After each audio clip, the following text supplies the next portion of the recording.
Google storage খালি হয়ে গেলে আমরা সাধারণত ছবি ভিডিও সব ডিলিট করে ফেলি, কিন্তু আজকে থেকে আপনাকে কোনো ছবি ভিডিও ডিলিট করতে হবে না।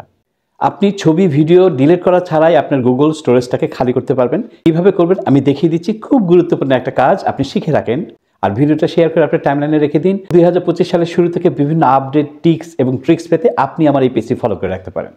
ওকে, আপনি আপনার গুগল ব্রাউজারে প্রবেশ করবেন এবং সার্চ বারে এসে আপনি টাইপ করবেন গুগল ফটোজ লগিং। এই যে এখানে দেখেন প্রথমে যে লিঙ্কটা দেখছেন, এই লগিংয়ে আপনি ট্যাপ করবেন।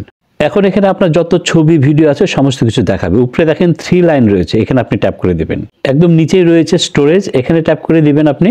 এখন এখানে দেখেন রিকভার স্টোরেজ নামে যে অপশনটি রয়েছে তার পাশেই রয়েছে লার্ন মোর, এই লার্ন মোরে আপনি ট্যাপ করে দিবেন। এখন নিচে দেখেন আই আন্ডারস্ট্যান্ড, তার পাশে একটা বক্স রয়েছে, এই বক্স আপনি ট্যাপ করে দিবেন। নিচে দেখেন কমপ্রেস এক্সিস্টিং ফটো, এখানে ট্যাপ করে দিলে আপনার ফটোটা এক্সিস্টিং হতে থাকবে। এটা বেশ কিছু সময় নেবে, আপনার ডিপেন্ড করবে আপনার নেটটা কতটুকু ফাস্ট। দেখেন অলরেডি কম্প্রেসিং হওয়া শুরু করেছে। Thank you.